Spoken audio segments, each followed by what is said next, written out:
अमरावतीच्या मेळघाट सारख्या दुर्गम भागात आजही रस्ते नाहीये। त्यामुळे या ठिकाणी आदिवासी बांधवांना मोठ्या समस्येचा सामना करावा लागतोय। अशातच रुग्णालयात जाण्यास नकार देणाऱ्या सरिता भिलावेकर या गर्भवती महिलेला आरोग्य कर्मचाऱ्यांनी खाटेवर नेत चादरची झोळी करून जंगल पार करत रुग्णालयात पोहोचवले। सदर महिला आजारी असून रुग्णालयात जाण्यास नकार देत होती आणि ती जंगलात जाऊन बसली होती।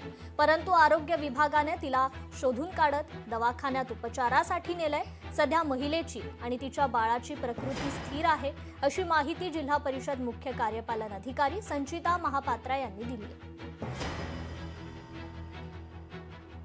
आरोग्याची टीम सर्व एमओ पीएचसी चे एएनएम आशा वर्कर काउन्सिलर सर्व तिकडे गेले। पूरा चमू गेला होता आणि त्यांना खूप रिक्वेस्ट करण्यात आला, त्यांना खूप सांगण्यात आला की त्यांचं कधी पण तब्येत खूप बिघडू शकते। तर त्यांना तिथे जायलासाठी रस्ता स्पेसिफिकली त्या जंगलामध्ये नव्हता, तर त्यांनी झोली करून आणि त्यानंतर खाट करून आणि एक पाणीचा वाहा पण होता, त्यामधून क्रॉस करायलासाठी खाटामधून ह्या पूर्ण पीएचसी चे एमओ अंगणवाडी सेविका एएनएम आशा या सर्वांनी त्यांना ते घेऊन आले आणि आता त्याची परिस्थिती चांगली आहे।